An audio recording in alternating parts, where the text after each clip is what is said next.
அனைவருக்குமே வணக்கம். சற்று முன் கிடைத்திருக்கக்கூடிய ஒரு மிக மிக முக்கியமான செய்தி ஒன்று வெளியாகியுள்ளது.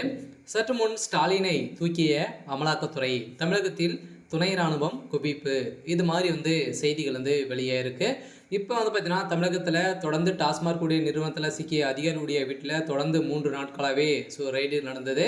இந்த 1000 கோடி மெகா ஊழலின் அடிப்படையில், இந்த ஊழல் அடிப்படையில் நிறைய திமுக சேர்ந்த முக்கிய புள்ளிகள்லாம் பார்த்தீங்கன்னா சிக்கியிருக்காங்க அப்படின்ற மாதிரி தகவல் வெளியாகிருச்சு. முக்கிய ஆதாரமும் சிக்கியிருந்தது.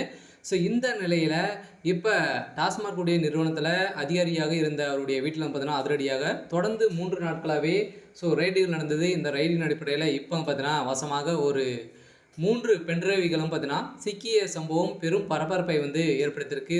இந்த நிலையில் தான் தமிழகத்தில் டாஸ்மாக் உடைய மது வழக்கில் விற்பனையில் மெகா ஊழல் 1000 கோடிக்கு மேலே நடந்திருக்கு அப்படின்றத அமலாக்கத்துறை தாக்கல் செய்து இப்போ இந்த வழக்கும் பார்த்தீங்கன்னா நிலுவையில் இருந்திருக்கக்கூடிய நிலையில் இதில் செந்தில் பாலாஜி அவருடைய கதை முடித்திருக்காங்க. மீண்டும் மீண்டும் இதில் முக்கிய புள்ளிகளாம் இதுக்கு மேலே இதில் மெகா ஊழல் நடந்திருக்கு, 40,000 கோடிக்கு மேலே இதில் நடந்திருக்கு அப்படின்றது தான் எல்லாருடைய பெரிய சந்தேகமாகவே இருந்திருந்த நிலையில் தான் அமலாக்கத்துறை மீண்டும் ரெய்டுகள் நடத்திட்டு இருக்காங்க.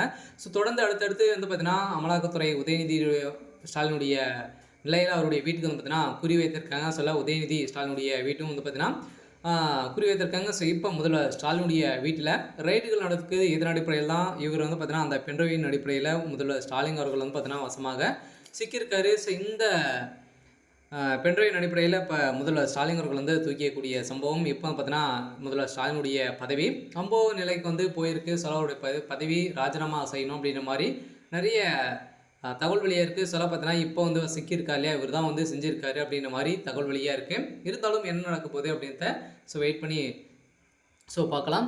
மறக்காமல் நம்முடைய சேனலை சப்ஸ்கிரைப் பண்ணி பாருங்கள். ஏற்கனவே தமிழக டாஸ்மாக் மது விற்பனை கொள்முதல் முறைகேடு தொடர்பாக லஞ்ச ஒழிப்பு போலீசார் வழக்கு தொடர்ந்து அமலாக்கத்துறை அதிகாரி கடந்த மார்ச் 6ஆம் தேதி முதல் 8ஆம் தேதி வரை பார்த்தீங்கன்னா சென்னை உள்ளிட்ட பல்வேறு இடங்களில் சோதனை நடந்தது. அதேமாதிரி உச்சநீதிமன்றத்தில் மனு தாக்கல் செய்து அதனால் விசாரணை தொடர நீதிமன்ற அனுமதி வழங்கியது. மேலும் இதனை உச்சநீதிமன்றமும் இதை உறுதி செய்தது. இதைத் தொடர்ந்து இதில் நிறைய நீதிமன்றத்துக்கு சந்தேகங்கள் ஏற்பட்டிருந்த நிலையில் தான் டாஸ்மாக் மேலாண்மை இயக்குனர் விசாகன் வீட்டில் அதிகாரிகள் மீண்டும் சோதனை ஈடுபட்டிருந்த நிலையில் அவரது இல்லத்தின் அருகே விசாரணைத்திருந்த மதுபான ஒப்பந்த ஆவணங்கள் கைப்பற்றப்பட்ட நிலையில் தான் இப்போ பார்த்தீங்கன்னா அவருடைய வீட்டுக்கு திடீர்னு பார்த்தீங்கன்னா வெளிநாட்டுக்கு தப்பிய ஓடிய சம்பவம் பரபரப்பை ஏற்படுத்தியிருந்தது. இந்த நிலையில் அவருக்கு சீல் வைத்து அவருடைய வீட்டை பார்த்தீங்கன்னா அமலாக்கத்துறை அதிரடியாக சோதனை நடத்தி 3 விதமான பென்ட்ரைவ்கள் பார்த்தீங்கன்னா சீக்கிரக்கு. இந்த பென்ட்ரைவின் அடிப்படையில் தான் உதயநிதி ஸ்டாலின் அவர்களும் அதேமாதிரி ஸ்டாலின் அவர்கள் பார்த்தீங்கன்னா வசமாக சிக்கியிருக்காங்க. இந்த நிலையில் தான் அமலாக்கத்துறை ஸ்டாலினுடைய அமலாக்கத்துறை பார்த்தீங்கன்னா ஸ்டாலினுடைய கட்டுப்பாட்டில் இருக்காங்க. இருந்தாலும் என்ன நடக்க போகுது அப்படின்றத வெயிட் பண்ணி பார்க்கலாம். இது மாதிரி செய்திகளை தெரிஞ்சுக்கணும் அப்படின்னா மறக்காமல் நம்மளுடைய சேனலை சப்ஸ்கிரைப் பண்ணி சப்போர்ட் பண்ணுங்கள். தேங்க்யூ.